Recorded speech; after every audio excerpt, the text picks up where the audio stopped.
Selamat datang di Cuanologis, tempatnya buat kamu yang mau tetap update soal ekonomi, investasi, dan dunia keuangan. Di sini kita bakal kupas tuntas berita terbaru, insight menarik, dan tips biar makin cerdas ngatur keuangan.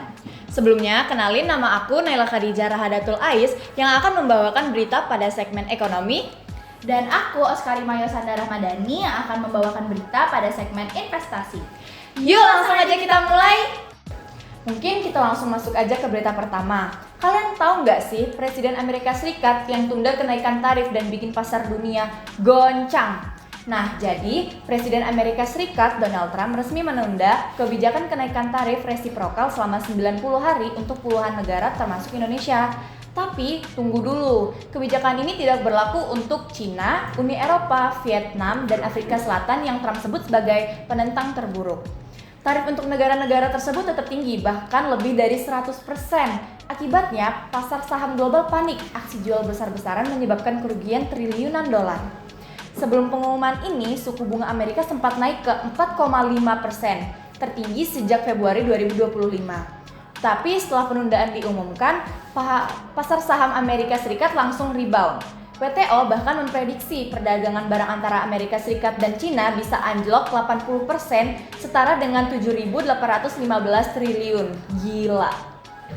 Berita selanjutnya, Bank Indonesia tahan suku bunga di 5,75% buat jaga stabilitas. Tapi apakah ini langkah yang tepat? Bank Indonesia memutuskan untuk mempertahankan suku bunga acuan di 5,75% seperti yang diumumkan pada 24 Maret 2025.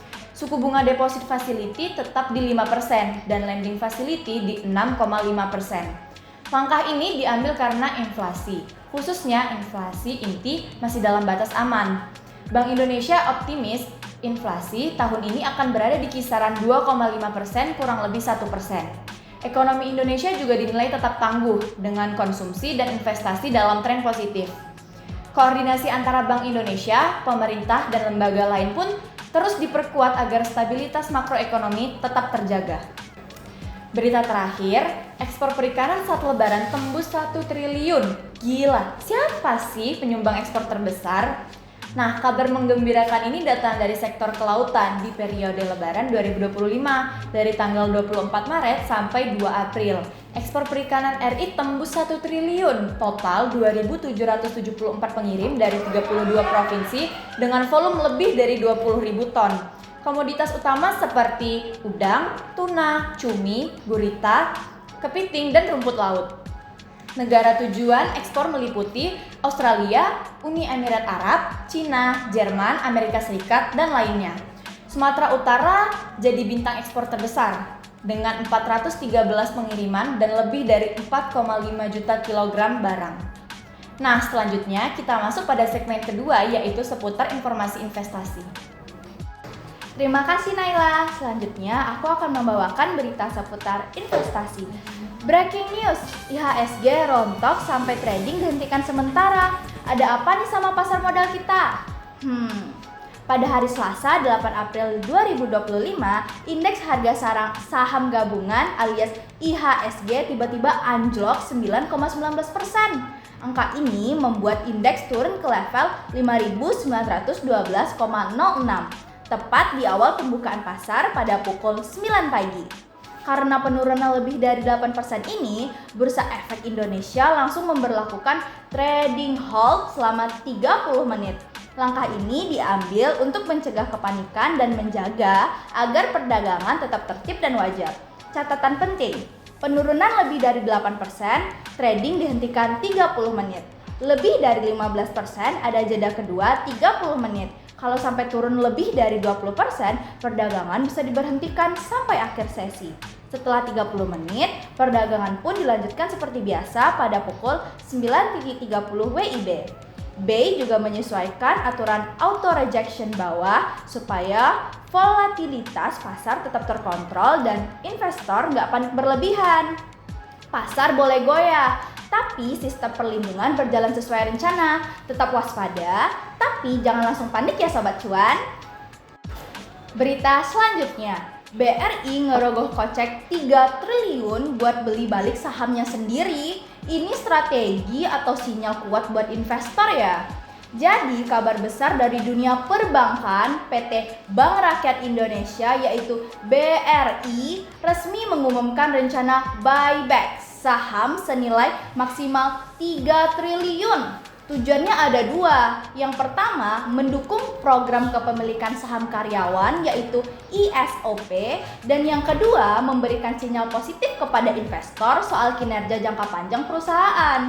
Rencana ini sudah disetujui dalam RUPST pada 24 Maret 2025 dan akan berlangsung selama 12 bulan ke depan. Buyback bisa dilakukan lewat bursa efek atau langsung, baik bertahap maupun sekaligus. Menurut Corporate Secretary BRI yaitu Agustia Hendi Bernadi, keputusan ini diambil di tengah ketidakpastian pasar, terutama karena yang pertama, suku bunga acuan The Fed yang mulai belum pasti. Yang kedua, kebijakan tarif baru dari Presiden Trump. Dan yang ketiga, kondisi pasar global yang lagi labil. Jadi meskipun buyback cukup besar, kondisi keuangan dan likuiditas BRI tetap kuat dan sehat. Dan yang paling penting, semua dilakukan dalam aturan OJK. Jadi no worries ya. Oke, kita masuk ke berita terakhir ya. Harga emas tembus hampir 1,9 juta per gram. Wow. Safe haven makin dilirik. Tapi kenapa ya bisa naik segini? Jadi Senin 14 April 2025 harga emas antam tercatat di harga Rp1.896.000 per gram.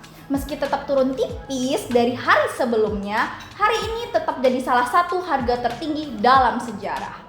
Apa sih yang bikin emas ngelonjak? Yang pertama, ketegangan geopolitik. Yang kedua, perang dagang antar negara besar. Dan yang ketiga, adanya kebijakan tarif tinggi dari Presiden Amerika Serikat yaitu Donald Trump.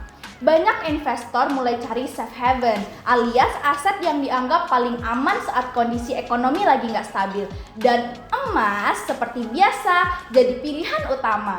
Kenaikan harga emas ini bisa jadi sinyal bahwa pasar global lagi waspada.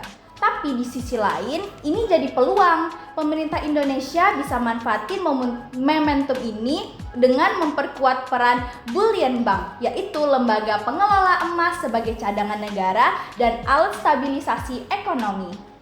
Nah, itu dia 6 kabar seputar cuanologis tentang ekonomi dan investasi yang penting di bulan April ini. Sobat cuan, ingat, pasar bisa berubah cepat, tapi dengan informasi yang tepat, kamu bisa ambil langkah cerdas.